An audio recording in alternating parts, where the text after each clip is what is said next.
make available all policy decisions with regard to compliance of the recruitment rules.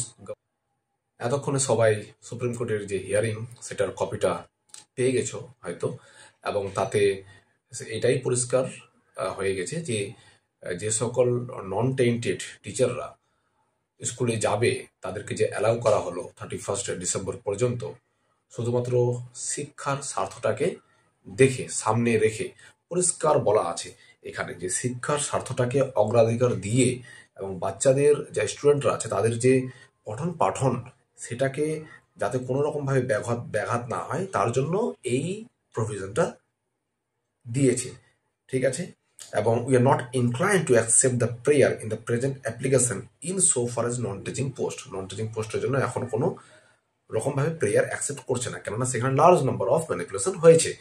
আচ্ছা, এটা তার সঙ্গে আরেকটা যে what has prompted us to pass this order in respect of assistant teachers not found to be tainted is that students undergoing study presently should not suffer on account of the lack of teachers and the lapse and failures which have resulted in the order passed by this court.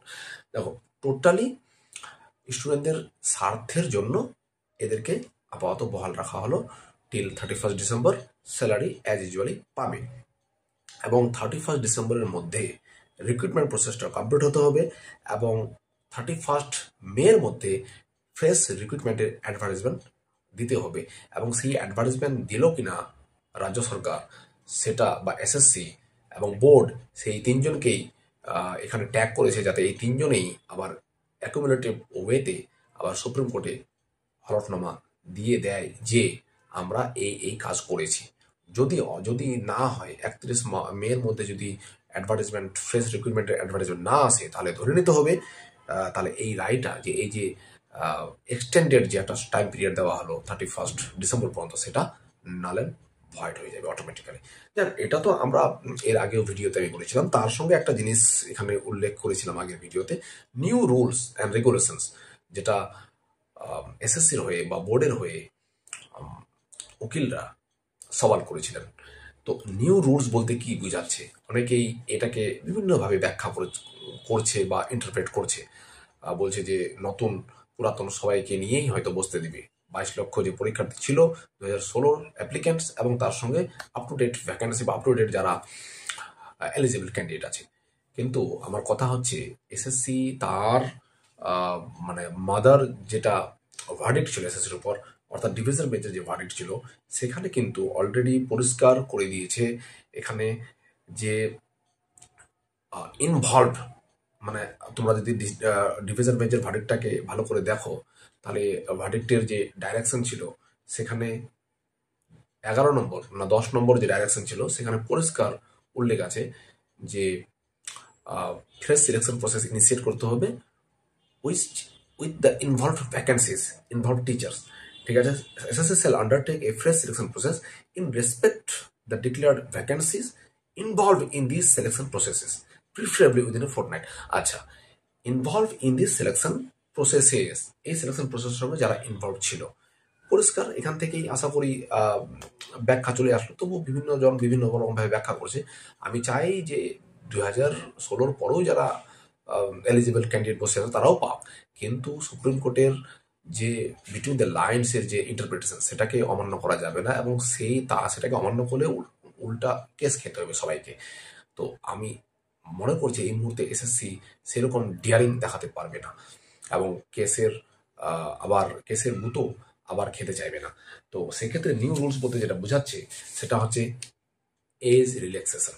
আমি point করে রেখেছি new rules বা regulation, যেটা SSC বলছে আবার আমাদের new rules regulation ready করতে হবে পরীক্ষার জন্য, সেটা হচ্ছে সুপ্রিম কোর্টের যে ডাইরেকশন সেই ডাইরেকশন অনুযায়ী নতুন পরীক্ষা এবং এখানে যে for the appointments for preparation evaluation and scanning of OMR sheets shall be made by SSC by open tender. এবং এখানে আরেকটা পয়েন্ট বলা আছে 13 নম্বরে selection process in letter and spirit, এবং আরেকটা বলা আছে 14 নম্বর যেটা আছে SSC shall make available all policy decisions with regard to compliance of the recruitment rules governing any of the categories of the selection process in this website. ওয়েবসাইটে সমস্ত কিছু দিতে হবে। সেই যে নতুন নিয়মের সঙ্গে যে মেনে চলতে হবে বা ফ্রি অ্যান্ড ফেয়ার বা লেটার অ্যান্ড স্পিরিটের মধ্যে দিয়ে যে তাকে সিলেকশন প্রসেসটা কমপ্লিট করতে হবে, তার জন্য এসএসসিকে কিছু পলিসি অ্যাডাপ্ট করতে হবে, এবং সেই পলিসিগুলো হচ্ছে in adherence to the verdict of Honorable Supreme Court and the mother verdict of Honorable Division Bench of High Court. তো সেক্ষেত্রে এজ রিল্যাক্সেশন একটা ব্যাপার আছে, যারা 2016 2025 এজ রিল্যাক্সেশন অনেক এজ গ্যাপ হয়ে গেছে তাদেরকে এজ রিল্যাক্সেশন দেবে। আচ্ছা, ওএমআর রিজার্ভেশন, এতদিন ওএমআর 1 বছরের রিজার্ভেশন ছিল রুলস 21 হিসাবে, সেটাকে এক্সটেন্ড করে 10 বছর করবে, সেই রুলসটাকে নিয়ে আসতে হবে, ঠিক আছে, অ্যামেন্ডমেন্ট করে। আচ্ছা, ওএমআর ইভ্যালুয়েশন মেথড, ওএমআর যে ইভ্যালুয়েশন মেথড, টেন্ডার, ঠিক আছে, ইভ্যালুয়েশনের যে লেটার অ্যান্ড স্পিরিট মেনটেন করা, ফ্রি অ্যান্ড ফেয়ারনেস, সেটাকে, কেননা পুরোটাই কিন্তু মহামান্য সুপ্রিম কোর্টের তত্ত্বাবধানে হবে, সেটাই টাইম টু টাইম সুপ্রিম কোর্টকে সাবমিট করতে হবে ডকুমেন্টস। আচ্ছা, তারপর ইন্টারভিউ শর্টিং, ইন্টারভিউর জন্য যে শর্টিং আউট করতে হবে, এবং ফাইনালি অনেকেরই অভিযোগ, আমার ব্যক্তিগত গ্রিভিয়েন্স আছে, ইন্টারভিউতে নাম্বার ম্যানিপুলেশন হয়েছে, যার প্রমাণ কিছুদিন আগে থেকে একটা পেজ সোশ্যাল মিডিয়াতে ঘুরছিল।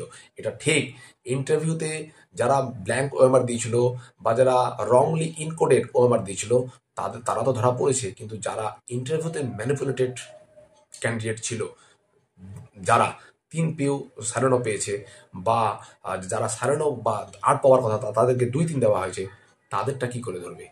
তারা তো পার পেয়ে গেল। তো সেটা যাতে না হয় এই ব্যাপারটা এসএসসিকে কনফার্ম করতে হবে, ইনশিওর করতে হবে, এবং সেই ইন্টারভিউ প্যানালিস্ট তাদের যে ফ্রিডম, তাদের যে ডিসক্রিপশন, সেটাকে মেনটেন করে spirit, letter and spirit maintain করে সেটাকে কন্ডাক্ট করতে হবে।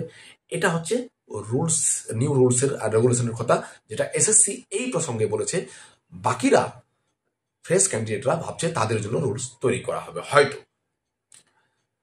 করলে তো খুবই ভালো, আমি খুশি হব, কেননা আমার স্টুডেন্টরাই বসতে পারবে। এবার যেটা তোমরা মনে করছো যে স্পেশাল রুল, সেগুলো হবে না। স্পেশাল বেনিফিট এরকম না, কোনো কাউকে স্পেশাল বেনিফিট দেওয়া হবে না। আচ্ছা, এক্সপিরিয়েন্স বেনিফিট একদমই না, এক্সপিরিয়েন্স বেনিফিটও দেওয়া হবে না। 2016 যারা আছে তারা পুরোপুরি ফ্রেশ হিসাবে গণ্য হবে এখানে। আচ্ছা, তারপর স্ট্রিক্টলি বেসড অন মেরিট, সেটাকে প্রাধান্য দেওয়া হবে, একদম মানে মেরিট অনুযায়ী সবকিছু হবে, এবং as per 2016 regulations, other regulations, accept the up to date rules and regulation. তো এইরকম একটা ইন্টারপ্রিটেশন আমার সামনে এলো, বা আমি এটাকে মনে করলাম আমার ক্ষুদ্র পরিসরের নলেজে এটাই হতে যাচ্ছে, কেননা আলটিমেটলি যে ভার্ডিক্ট যে ইন্টারপ্রিটেশন, সেটা এই রকম একটা নিয়মের ইঙ্গিত বহন করছে। তো তোমরা প্রিপারেশন শুরু করে দাও, যারা 2016 ক্যান্ডিডেটস, তারা প্যানেলিস্ট হোক বা নন প্যানেলিস্ট হোক, ওয়েটিং হোক বা একদম নন কল ফর ভেরিফিকেশন হোক, তাদেরকে সবাইকে প্রিপারেশন শুরু করতে হবে। তোমাদের হাতে ভালো একটা সময় পাওয়া গেল পুরো সিলেবাসটাকে কভার করার।